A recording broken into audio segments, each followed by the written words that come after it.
po ay isang gawain ng Kristiyano na iniutos ng ating Panginoong Jesus.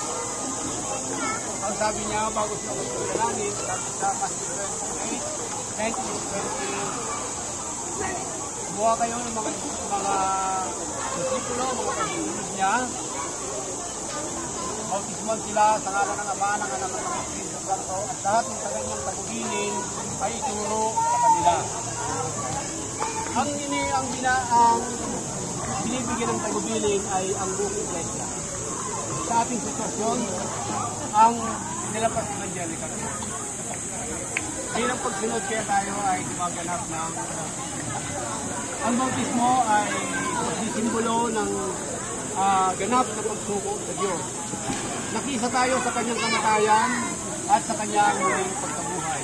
Sinasabi sa Roma 6, siya tayong mga Kristiyano na binautismuhan sa kamatayan ni Jesucristo ay binautismuhan sa kanyang kamatayan at kumapalo si Jesucristo ay muling binuhay sa magitan ng maluwalhating kapangyarihan ng Diyos Ama.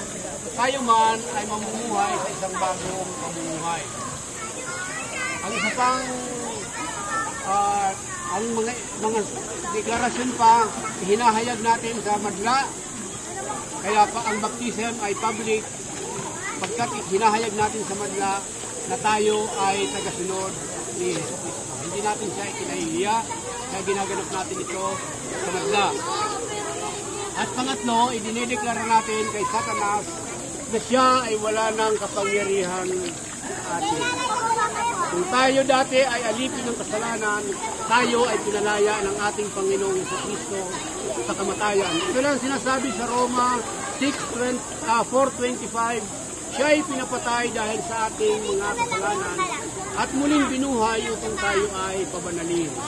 Tayo ay pinanal sa magitan ng banal na dugo ni Jesucristo ay pinambayad sa ating mga kasalanan. Tayo po ay manalangin. So, pag-pray mo. Panginoong Diyos ng mga pangyarihan sa lahat, salamat po sa umaga ito.